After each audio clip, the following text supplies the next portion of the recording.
Okay, good morning, everyone. It's 11:30. Today's a beautiful day. Nicole is ready, so I'm going to start this presentation. Um, if you have any questions, anyway. Good morning, everyone, and welcome. My name is Gabriela Zambrano, and I'm the director of the Houston MBDA Business Center. This is our fourth in a series of webinars that we're offering in order to assist our clients and the community at large. Before we begin, I want to remind everyone that this video is being recorded, and if you have any questions during the presentation, please write it in the chat room. Now, I'd like to introduce my colleagues, Mark Craig and Deidre Sutton, business advisor, and our office manager, Jessica Vasquez. Our next MBDA event is a virtual subs and sandwiches with Joris General Contractors, who will be held right here next Wednesday, April 20, beginning at 11:30 a.m. We will have the opportunity to interact with Joris and learn about upcoming construction opportunities with them. Our speaker today is an accomplished human resources professional, Nicole Bellow. She's the president of Smarter HR Solution. Nicole has more than 20 years experience in the field where she's well respected. We're honored to have her as our speaker and as a client of the Houston MBDA. Ladies and gentlemen, please welcome me. Hi, everyone. Thank you so much for tuning in today and spending some time with us. I want to try to share, what I know with you. As Gabriela mentioned, I'm the president and CEO of Smarter HR Solutions, and we basically act as a support mechanism for small to mid-sized companies, offering them some support if they don't already have something designated or if they need some more strategic HR. And to be honest with you, in my 20-something odd years of being in HR, this is a situation that no one could have planned for ahead of time. We probably never thought something like this would happen, but it is very challenging right now for business owners and HR professionals to try to wrap our hands around what's going on and wrap our head around what we need to do moving forward. So we're going to try to talk about some things, right now where we are and what we can do moving forward from an HR perspective. So thank you so much, and we'll get started. So next slide. So today our objectives are, we'll talk about a multi-stage approach. What we're doing right now has to be a multi-stage approach. As we have soft openings and people are going back to work, we need to make sure that some things are put into place to ensure that everyone's on the same page and try to be as seamless and as organized as possible. Also trying to assess where you are right now, in your business, like what your goals are. We had these great goals in 2019 for 2020, this crystal 2020 vision, and now we're kind of blinded by everything that's happening. So going back and take a look at the things that we plan for, looking at our emergency disaster plans, looking at how we're going to staff, all those things going forward have changed, and we need to take a look at where we are at this moment. We will talk about how workman compensation may be impacted based on COVID-19. Right now, people are looking at that right now. There's not a lot of language out there, but there are some speculations about how that will affect business owners going forward. Challenges ahead. There are a lot of challenges because the hurdle keeps moving, and looks like the hurdle is moving higher and higher, sometimes daily, sometimes within the same day. So we're going to take a look at that, and also just, pausing and reflecting before we move on. So those are the objectives for this presentation today. So next, Gabriela.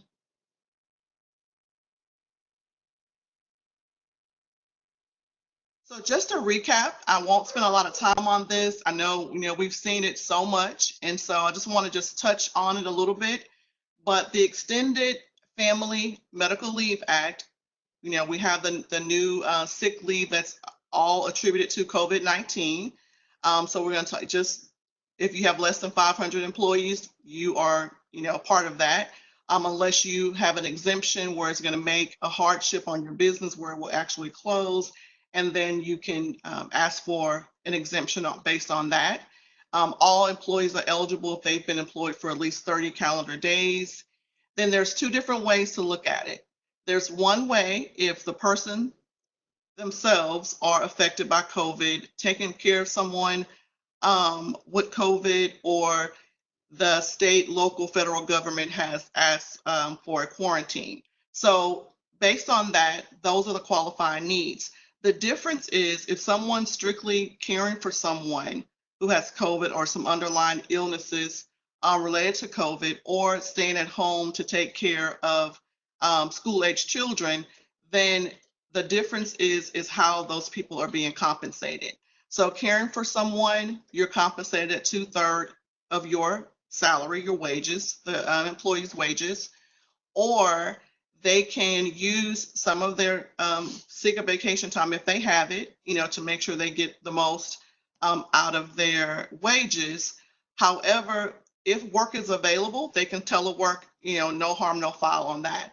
But if they can't telework, then that's when they would get up to the 2/3, and it will last up to 12 weeks. And so we know a lot of the schools are not reopening. We'll have to wait and see what type of daycare we'll be able to open, because I saw on the TV the other day there was one daycare that was actually losing $15,000, every week.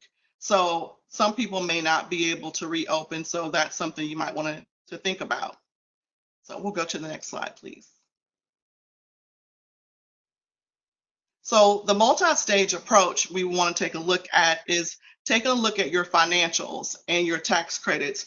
Right now, the financials are all over the place. If you're like me, I had great plans for 2020. I knew exactly where I was going to be each quarter, and all of that has changed. So taking a look at your financials and seeing what you have, what's going on with your financials, would be prudent at this time, and then making sure that you are getting all the tax credits that you have available to you that you can apply for.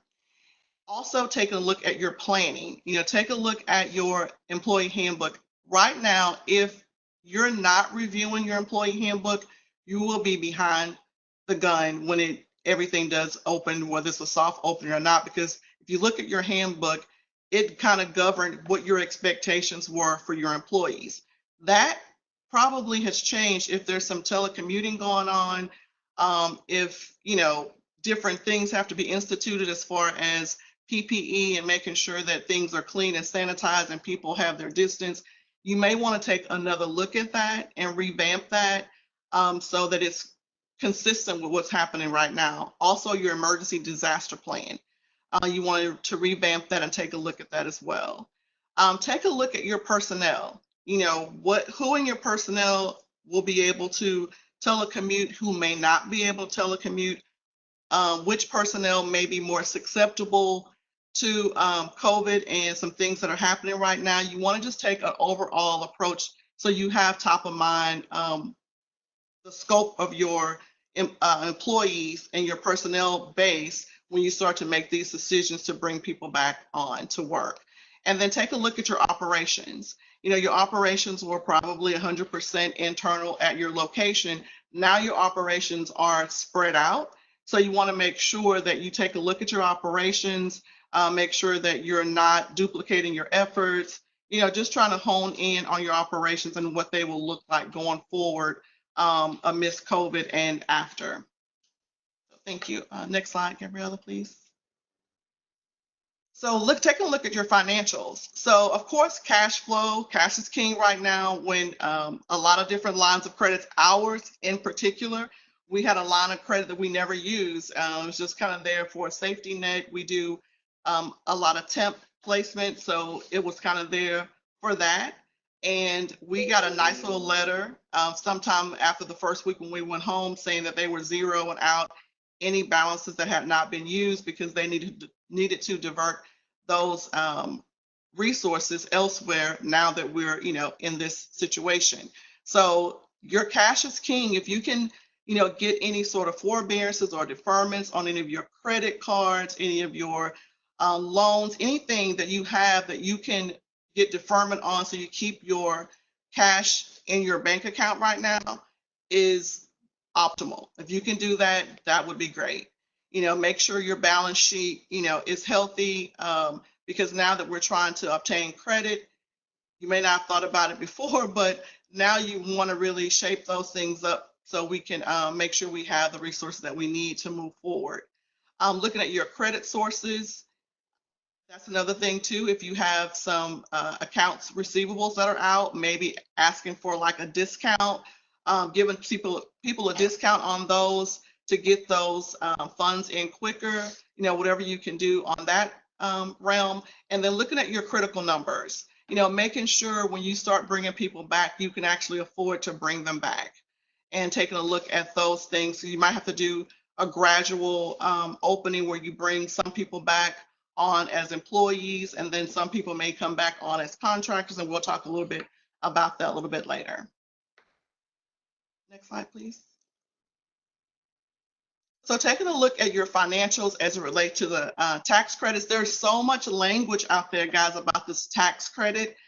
We've been working really closely with our payroll company just to make sure that we don't miss anything, make sure that you're not duplicating things you're not supposed to.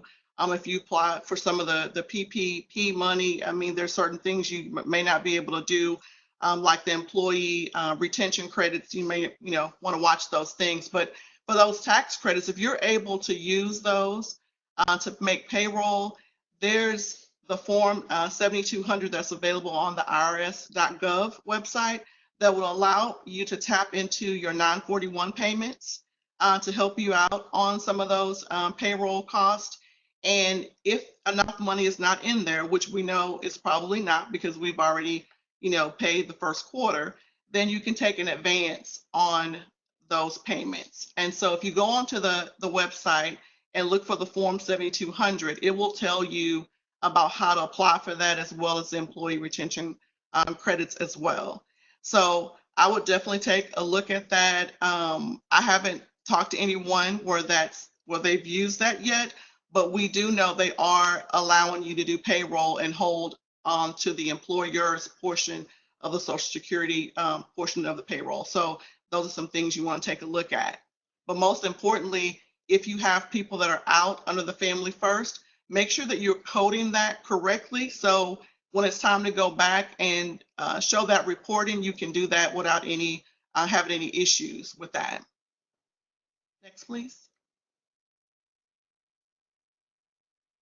So take a look at your current planning. So I know we never could have planned for this. I know we should, as business owners, plan annually for the worst case scenario, but who would have thought? Like, who would have really thought that this would actually happen? So now we should really be taking more of a quarterly approach, if not a monthly approach, to our worst case scenarios and how to navigate our businesses as we navigate these waters that we've never had to do before. Pandemics, we don't plan for. It's not in our emergency disaster, recovery plan. We talk a lot about floods and hurricanes. We know that, like, we know those type of things. But now we're going on to something totally different. But I would say take a look at your emergency disaster plans and think about what you've learned over the last 4, 5, 6 weeks, and put something into place, because guys, they're saying that in the fall, which is not that far away, there may be a second wave of COVID that's going to come back stronger than what we have right now, in the midst of having in flu season. So there might be a lot out there, guys, and we really need to make sure we're prepared for when we see it again, and we already have our ducks in a row and we know exactly what we're going to do moving forward. And so usually our disaster plans are not well maintained, but for us, I mean, we've used them.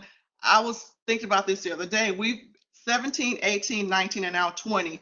We've had these disasters, or these different things that interrupted our business, and people are still reeling from Ike. So it's a lot, and Harvey.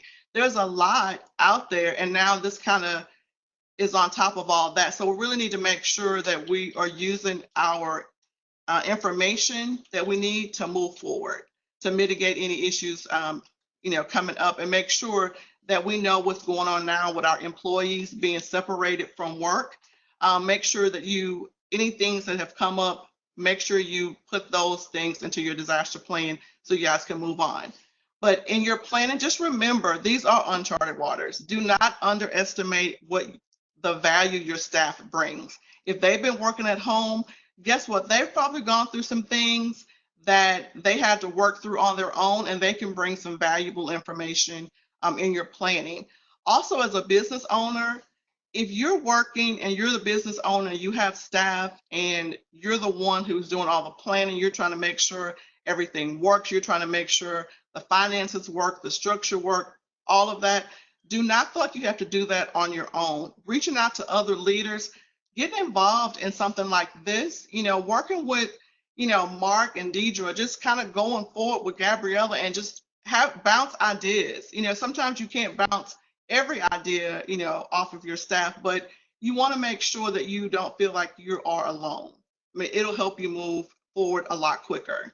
And we must, as leaders, try to lead by example, try to be transparent. I know sometimes we can't let staff know everything, but there are some things we do need to share with them because it does impact them. And now, more than everything, it impacts them because they need to know, will they actually have a job? Will they be employed going forward? And so we want to make sure that people are confident in us and what we're saying. So when we do move ahead, people don't feel like they have been left in the dark and then something is sprung on them at the last minute. We want them to feel that they're inclusive, and we want to reach out to our staff for information, even solutions, because sometimes you never know, right? So thank you. Next slide, please. So let's take a look at our personnel. We want to make sure, right now I know a lot of people are telecommuting, and that may extend, for an indefinite amount of time, depending on what happens in the fall as well. But we want to identify who can telecommute and who may not be able to. Guys, some people, we take it for granted everyone has the same resources at their homes, but that's not true. They may live somewhere where the reception is bad or the internet is not as strong. So we want to make sure that we're taking a look at people that we're going to have to, go out and work remotely, that they have the ability and resources to do so. So you may have to actually, help them with routers or different things, but you want to make sure that you do your due diligence in finding out what people need to actually be productive at home. You want to make sure you identify any additional training that may be needed, any hardware, any extra support. You want to make sure you look at the cost of that as well.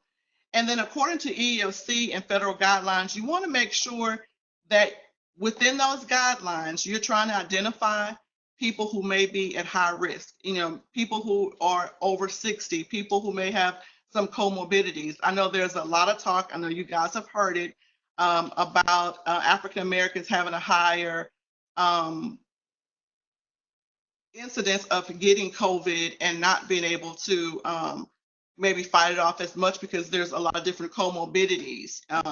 So we want to just be aware of those things, especially when people are saying that they don't feel well, not to try to second guess that or micromanage that. You want to make sure you're doing what's in the best interest for your staff as well as yourself.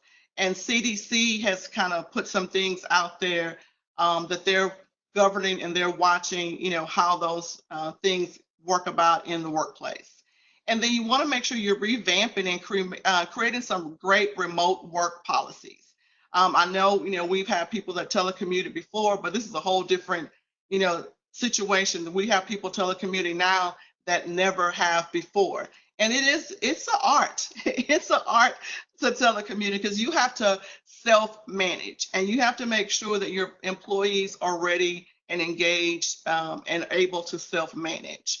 And so you want to make sure, even on the onboarding now, you may want to, try to take it a step further. Now that you know what you know about now, you may want to ask about, if this person has telecommuted before, what type of work did they do when they telecommuted? What type of resources do they have available? You might want to ask a little bit more questions, not to mention, if they've traveled outside of the US, if they've been exposed to anyone who was suspected to having COVID. You want to go a little bit deeper than we have before.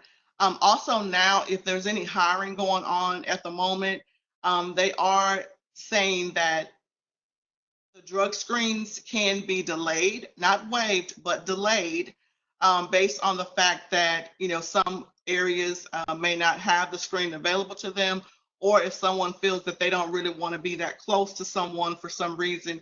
I mean, there's some different things that are happening right now with that, but by all means, the employer is able to do those screens randomly at any given point in time. So those are some things you might want to take a look at. Next, please.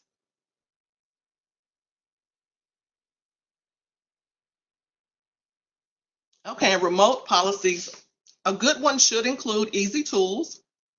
You want to make sure that you have some type of internal messaging, file sharing. You want to make sure the person have headsets and telephones that kind of cancel out noise and have video conferencing. Because guys, think about it. It's not, people have their kids home because there's no choice. And so if they're on the phone making phone calls to your customers, your clients, you definitely do not want to hear kids playing in the background.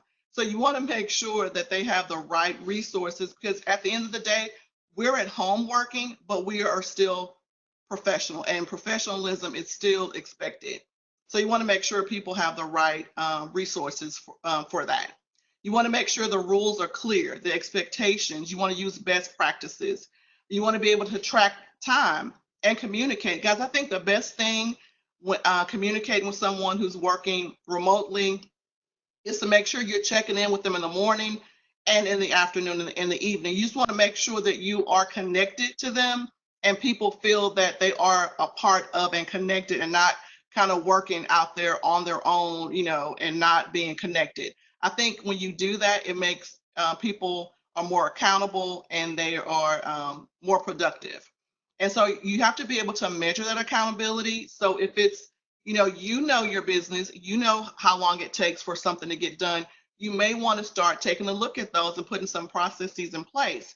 So behavior, appearance, professionalism, time and attendance, that all should still be very top of the mind, very things that are expected as they go along and people are telecommuting. Because the worst thing to do is, I would hate for someone to, I'm having them on a conference call, we're on a Zoom meeting, and I look up and I see, someone with a baseball cap on or whatever it is, if it's a professional meeting. So you want to make sure that you put those things into play. People know what the expectations are when you putting together your remote policies. Also, trust that people are going to perform. Everyone doesn't have to be, micromanaged. At the end of the day, micromanaging from a telecommuting standpoint, it's a lot. I mean, it's hard to do that. You have to be able to give people autonomy to make some decisions, make sure that they stay connected, and take a look at the outcomes versus the how. You don't want to micromanage every little aspect of what the person is doing. What you really want to focus on is the outcome. Did the job get done, and was it done to the standard that you guys expect? That's what you want to focus on. Having a clear hierarchy and authority. If people need to reach out to someone else for a sign off, letting people know who that is and how to contact that person in the event that something comes up. I really like the free tool GroupMe. It's free to take advantage of that. I mean, while a person's on the phone, they could send, a supervisor a quick message, get an answer back, and then continue the call. So your customers feel connected, they feel like they can trust you, and they feel that they're getting the information and the same level of customer service that they got pre-COVID. And I think, guys, that's really important right now of how we look to our clients and to our customers, because at the end of the day, if they're still using our services and they're carving those, that money out, they want to make sure that they're getting the right service and they see the value in what they're paying for. So I think it's very important that we are able to give the same level of customer service, whether we're in the office or whether we're working remotely. Next, please. So people who can't telework, if the office is closed and what they do is very, face-to-face with clients coming in, and they can't telework, then you want to just take a look about how they're going to be paid. If you need to furlough them and allow them to collect unemployment, If you're going to pay them for a couple of weeks or so to provide some sort of financial support and continuity of wages coming in, take a look at your business contacts. Guys, this is huge. And I was thinking about this as we started to watch Kroger's and HEB and different people start to hire while other people were laying off. Use your business contacts. I know for a fact, if you're a business owner and you're out at the chambers, you're out at volunteering at different food banks, or you're doing different things, you know someone who hires in those type of roles. So it would be great to reach out to someone, one of your contacts or someone in your network, say, hey, we're going to have to lay off 5 people, but I know you guys are hiring. Can you help them, with finding work until, I can bring them back? Or can you at least, help them with some sort of temporary staffing opportunities that you have available? Guys, I think that will go a long way with your employees because they understand that you have their best interests at heart. You're really just trying to make sure that they don't have any issues, with their finances in the meantime. And I think, when it comes to that, people really do value and respect that. Not to mention, guys, if people were laid off because of this and they're getting unemployment, if you look at it, the situation with unemployment being the most it's ever been, not just in the people applying, but I mean the average weekly amount that people are taking home. If they're able to do that for 4 months and then maybe continue that depending on what's happening, depending on how the employer left the relationship when the person left, their employment has a lot to do if that person will come back or not. I mean, they can very well say, I'm not going to come back, or they can go and try to find, somewhere else. We just want to make sure that we're staying connected to our employees and our staff, because these people are the people who've helped us grow our business. They're the people who've, watched out for the business, and we want to make sure we watch out for them in this situation with so much uncertainty. Next slide, please. So take a look at your operations that we talked about. So you want to look at your current financial situation, analyze your cash, try to trim any expenses, things that you didn't even think about as an expense. Sometimes when you take a look at, you go back, I've gone through our bank statements at least 3 times, and I'm looking at things that we've paid for, and I'm just like, okay, we don't really need that. We don't really need that. I don't really have to have that, and start trimming some of your expenses so you can have your cash on hand to pay people or to pay yourself, whatever you need to get your business up and running. Also, the personnel, work from home, remote costs. There is a cost to working remotely, and you need to figure out who pays what and how is it going to happen. And the increased risk for COVID exposure when people, come back to work. So take a look at that. And then your customer, take a look at what they need and how you can best support them, because at the end of the day, their needs may have changed. And if it's in your wheelhouse to change some of your services to support your customers, I would definitely take a look at that. And also, too, you want to see how that family first coronavirus response, how that will impact or can impact your business, having to pay the 2/3 of the salary if someone's out caring for someone. So you may want to take a really good look at that and see how it impacts your business. I know with some of our clients, we've run scenarios to say every person, if they have to care for someone, this is the cost, and really putting the pencil to the paper and figuring out exactly what it could possibly look like. So you can kind of plan for that. Next slide, please. So here are some of the biggest HR challenges ahead. Guys, I know you guys have heard of the Captain Crozy for the Navy who spoke up about keeping his employee, or his, not employees, but his naval staff safe. And because of that, he was fired, and we know what happened with that. Sometimes, as an employer, we're responsible for our employees. So we want to make sure we're doing the best that we can do, because they're our biggest asset, at the same time, our largest cost. So we want to definitely make sure that we're taking care of them, even if it goes against what everybody else is doing, what your business needs, how your business work, and I would err on the side of caution when it comes to that. And I think at the end of the day, with all these things happening and being said about how OSHA is going to look at these COVID cases as they relate to work, and if someone actually, gets COVID while they're at work and they can prove that it happened at work, the employer could possibly be responsible. Not to mention, workman's comp, going up, those different things, because it would be a recordable. So just keeping those things in the back of your mind. But one of the biggest challenges with HR going ahead is that everything is changing so rapidly. By the time you've already come up with this great picture, the picture changes.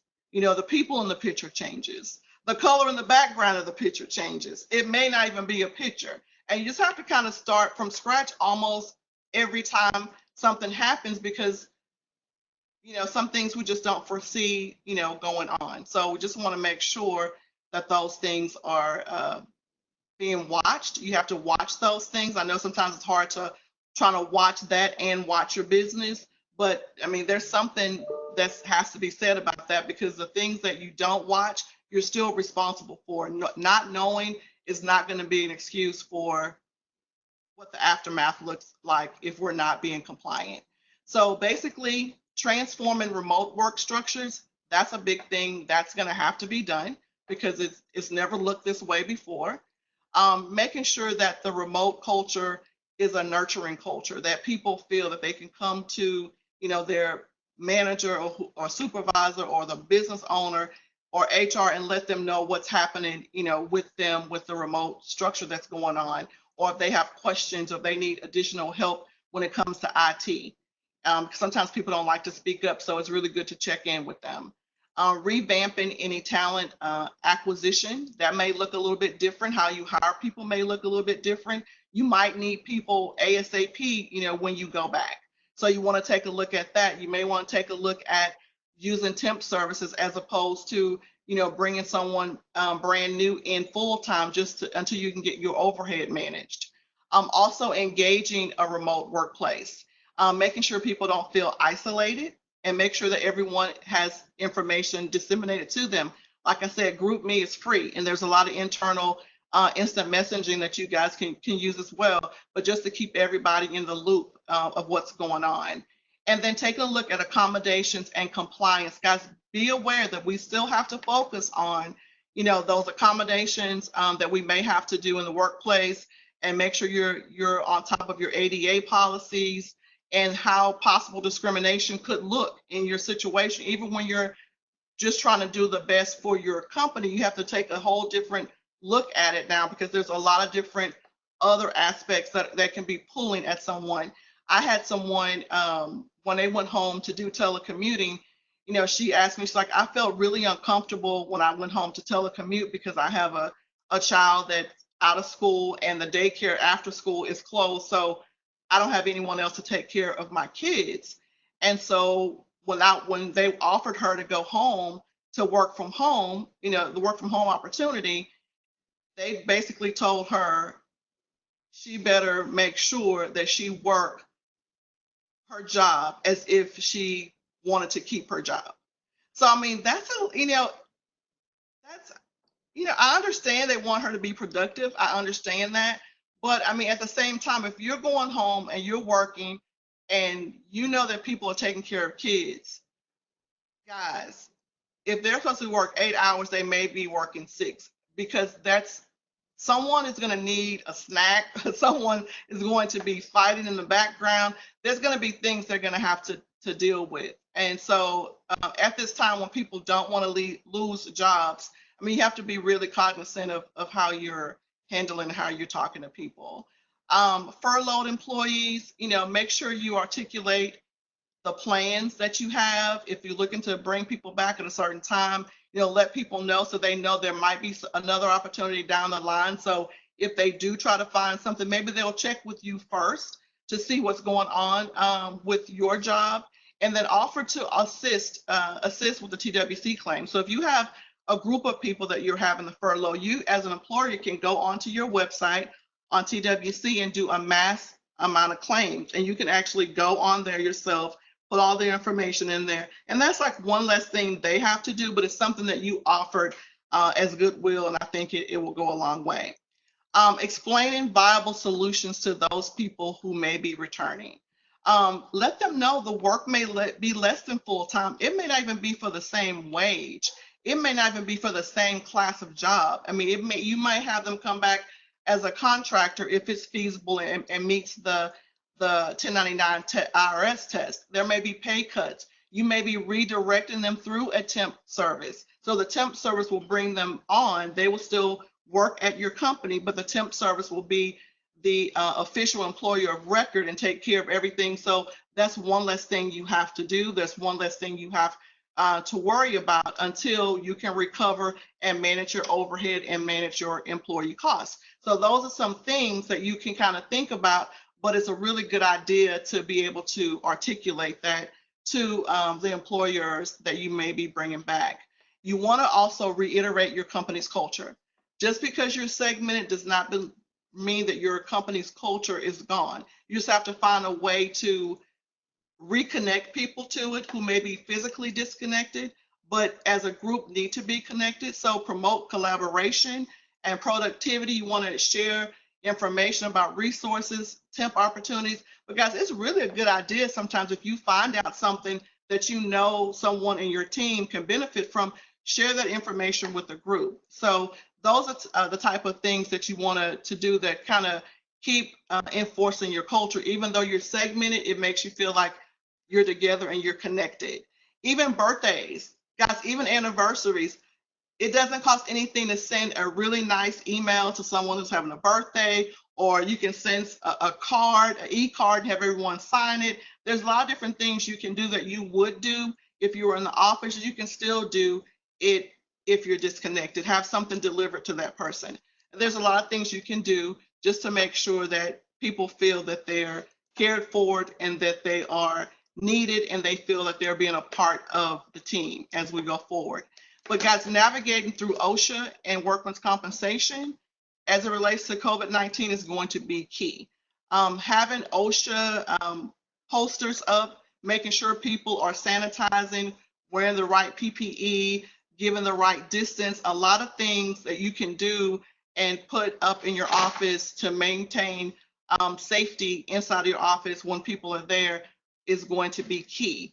Also, workman's compensation, if you happen to carry it, just know that you want to make sure that no one is, you want to mitigate the risk as much as possible for anyone contracting COVID at work. Now, the thing that I have, I guess this is a challenge that I have, if someone does get COVID from work, is it the employer's responsibility or the building management's responsibility? Like, who's going to get dinged for that? That really, I like to know that. I like to know how that would work.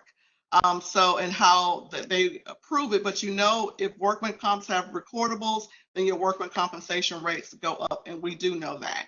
So those are some things I think that are going to be huge challenges going ahead for HR.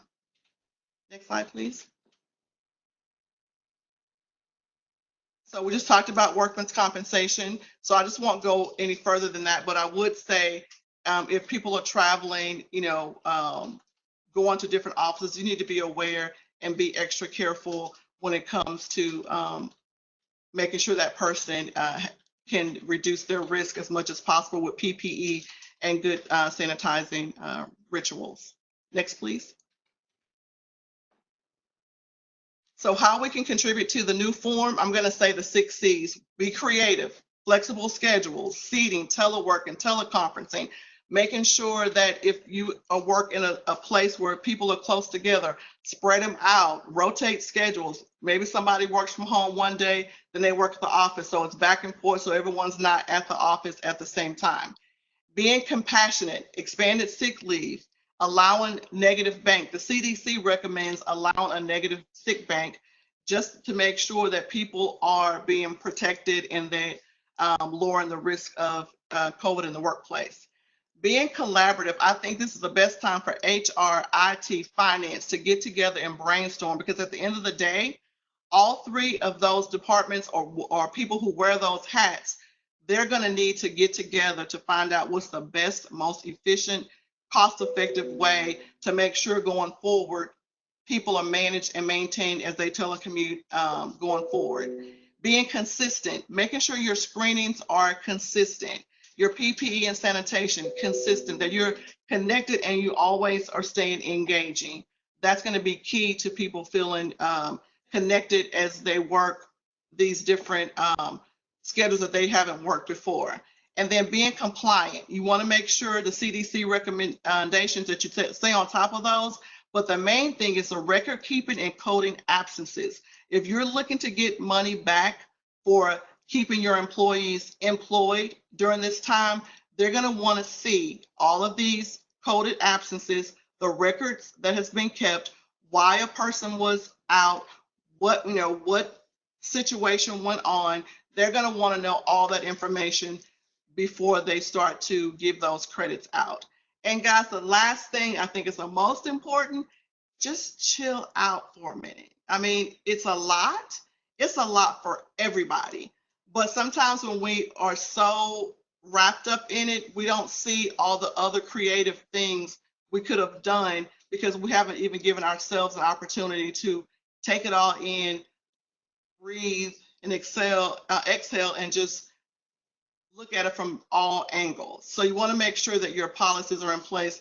Trust your employees and be open. Ask for feedback, because if they're the ones doing the work, they're going to have the best feedback. Next slide, please.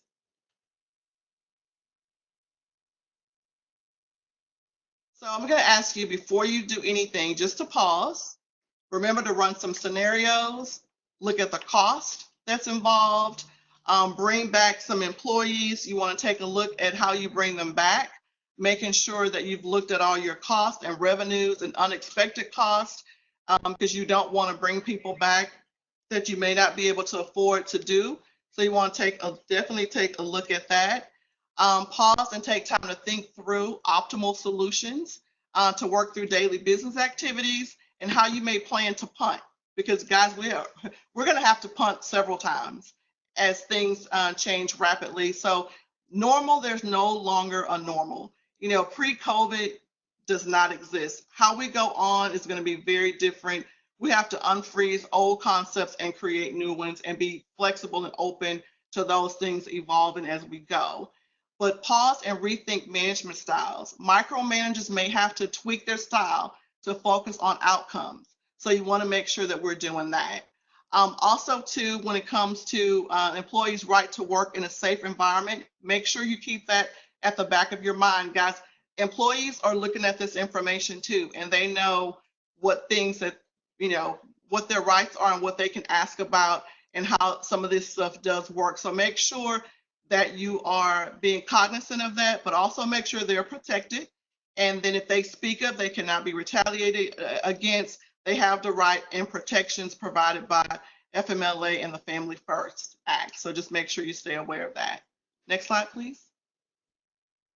So guys, it's open for discussions. Let's talk about it. Let's ask questions. If you have any questions that you think are personal or confidential, please feel free to email me and I'll email you back, or we can chit chat on the phone. And on the last slide, you'll see there's some personal information, how you can get in contact with us as well. So anyone have any questions? Hey, Nicole. Well, thank you so much for everything that you've been doing. I have a couple of questions. I know it's kind of hard to manage this WebEx, so I'm going to ask you a couple of them, okay? One person says, how do you handle salespeople if they contract COVID? So definitely, if they are outside salespeople, I mean, you're not going to have them do any face-to-face. I mean, I would handle them. This is the best way, like getting onto a Zoom, talking to your clients. That's going to be the best way that they'll be able to carry on in that situation. And if they're ill, and depending on how that person, if they're a 1099 outside salesperson, that's totally different. If they're actually an employee, that's going to be different too, because if they get it, then they're going to be able to get those 80 hours of pay at their regular salary. So that's what the way you would want to handle that. All right. I have another question for you. And that is, what one piece of advice, and this comes from Mark Craig, would you give to business owners regarding HR during COVID-19? My advice is if HR is not in your wheelhouse, I'm going to be honest, if it's not in your wheelhouse, I would definitely reach out to a consultant, do some sort of retainer, whatever you need to do. I will make sure you have some sort of strategy session with HR going forward, because there's so many moving pieces with the credits, who gets what, how you can let somebody go. It's different things happening out there. So you want to make sure that you don't go at it alone unless you have those, that skill set is what I would definitely say. And at the end of the day, I will make sure you're treating your employees with the respect that they deserve. But I mean, if people want some more consultation, they can talk to you, Nicole, maybe a little bit more about. Absolutely. Guys, there's a link on here for a free consultation. We're doing 15-minute free consultations. You can give me a call. There's a schedule there. You can log on and schedule some time, and we can talk about what your issues are, what you think, some questions that you might have, or some hurdles you think are facing you in the near term. And then we can kind of take a look at that. We do offer retainers. And so we're HR for hire, basically. You can use us when you need us, however, the need arises. But for right now, jump on a call and let's do a free consultation, and we can figure out what your needs are and try to find some solutions. Okay, I have another question for you. So with the record number of unemployment claims working in HR, and as we receive TWC claims to verify, how accurate is the number of actual unemployed employees due to COVID? Guys, it is astonishing how many claims are out there. And guys, remember, you have people that lost their jobs. You have people that were furloughed and may be able to go back to work. You have people that found themselves underemployed. And what I'm saying is they may have been working full time, but now that employers cut their hours back to 15, it could be whatever. So there's a variety of different people, not to mention business owners. If they pay themselves a W-2, they have unemployment claims.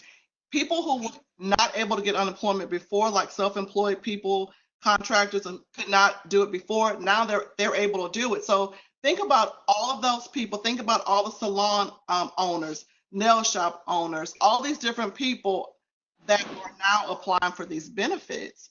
It is a lot. They're saying that it may actually run out within the next 4 to 6 weeks. That's how much it's out there.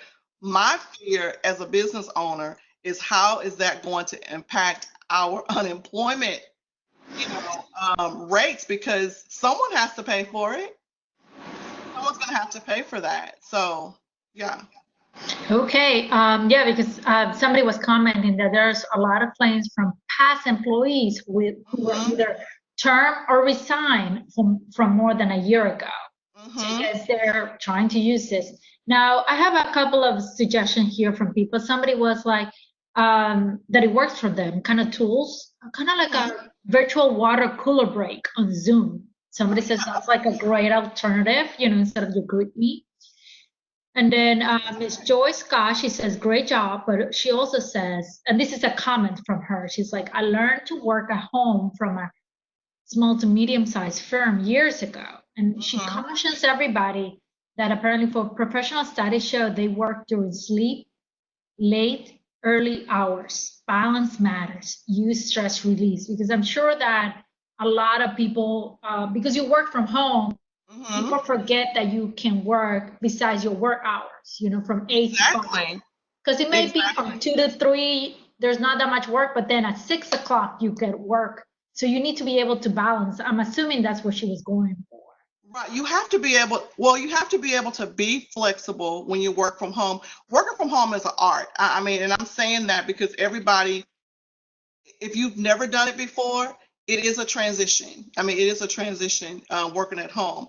But you're absolutely right. If it does not, if your job does not require 8 to 5 because you're calling people during those times, I work my best late at night. I mean, once everything is clear and quiet, I can just work all throughout the night. You know, I'm a night owl anyway, so I can get a lot done.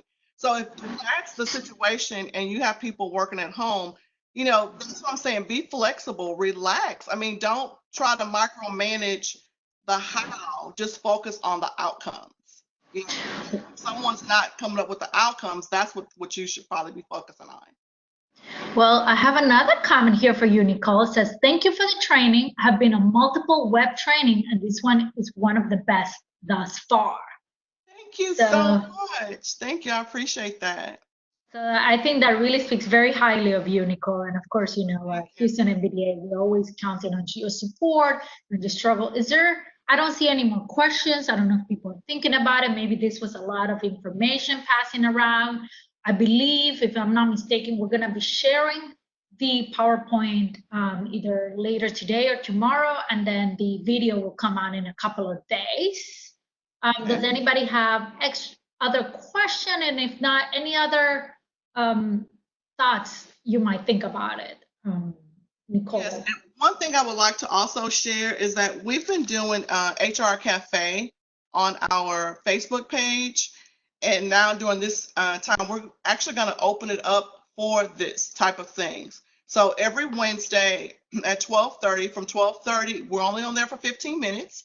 So it's really quick, but to bring your questions and we'll answer those questions, because the questions are evolving as this whole thing evolves. Things are different than what they were. And let me play a little bit of devil's advocate. I wanted to do this because I thought about this yesterday. So, you know, as they're bringing back the PPP loans, right? Everybody's been, you know, talking about trying to get and, you know, not being able to get those. I'm wondering, you know, when they first started, it was $10,000. Then it went to like $1,000 per employee. So let's just say someone had, let's say 7 employees, and they end up with getting 7,000, as opposed to getting 2.5 times their actual average payroll from 2019. Would they be eligible for the rest? Or is it just a done deal? Like, if someone knows that answer, please let us know, because that was one of the questions that came up. I'm like, I don't know. That's not my wheelhouse, you know, the whole tax situation, finance, that's not my thing. But I'm like, that's a good question. Like, if they open it back up, do you get the rest? Or, you know, too bad. You already got in yours and you got out the line. So I don't know. You're like, well, maybe that's a question for their own banker, and you can talk to them, because probably it all depends bank from bank, since it's they're that are managing this.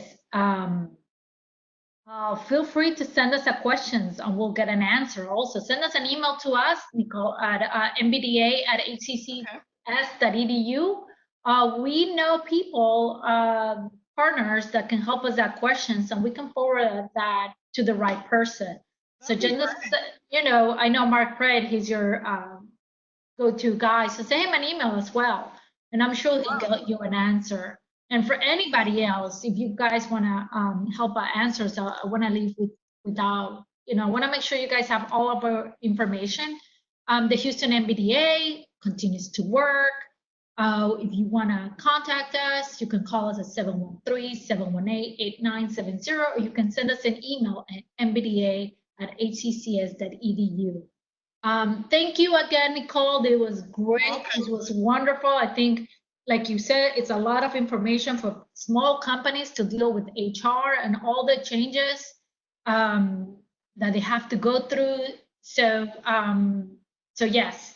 So, and again, people continue to say, great seminar, Nicole. So thank you so much. I really appreciate this. And everybody, have a good day. Thank you, Nicole. Thank you, everybody. You're welcome. Thank you for having me.